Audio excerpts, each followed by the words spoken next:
Hi, welcome to Money with Mark Albert. I'm so glad you're with me today. Today, the Bank of Canada, today being March the 4th, 2020, they had a really big announcement. In fact, the economy in Canada and globally, there's some concerns, and so they made a pretty drastic decision. I'm going to talk about that, a little bit about globally and then in Canada, and then in terms of our response to that. So we'll do that today.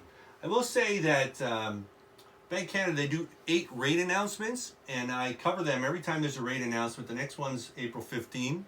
So if there's something that's of value to you, would love to have you subscribe to the channel. Click the bell for notifications so you can get the next all updates, because I think this year in particular, it's going to be, people are really keeping an eye on what's going on in the economy and with the coronavirus and such. So what they decided is they were going to decrease the rate. They usually do it 0.25% when they decrease it, but there's a little bit more, 50 basis points, which is like 0.5%. So it went from 1.75 to 1.25. And of course, this is good because if you have a line of credit or if you have a home equity line of credit secured against your home, your rate's going to come down. And then that may help you to have a little bit of extra, if times get a little bit tougher. Small, medium business marketplace, they may go through a little bit of tough stuff this year. So bringing this rate down, if they got lines of credits on their business and such like that, that may help them a little bit get through this time. So if we take a look historically speaking, we see that over the last year and a half or so, that the Bank of Canada, they pretty much held the rate all the way through, going all the way back to September 2018 when it was 1.5. So then they held the rate, and what's going on is the Bank of Canada felt, if you go all the way along here, if you follow the videos I've done, most of all last year, they were feeling, the Bank of Canada was sensing that all of 2020 and 2021, that the GDP inflationary rate in Canada would be around 2%, which is their target rate. But it's not there right now, and in light of the circumstances, I don't think it's going to be there.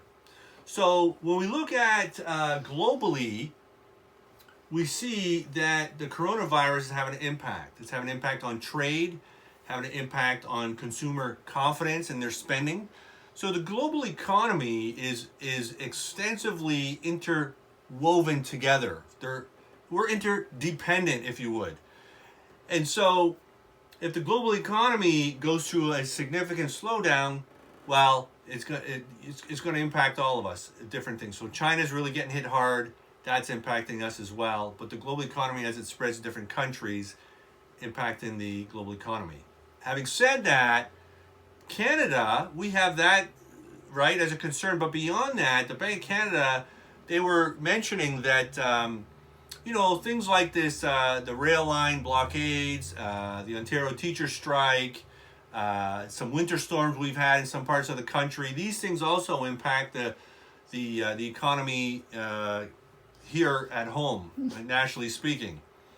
So it'd be interesting to see what happens, because this Friday we are going to know, Statistics Canada, they're going to release the job numbers for February. So I'm going to be following that closely and probably do a video on Friday on that, because it could be significant. It's just going to really depend on how things have responded. So anyway, just to share that with you.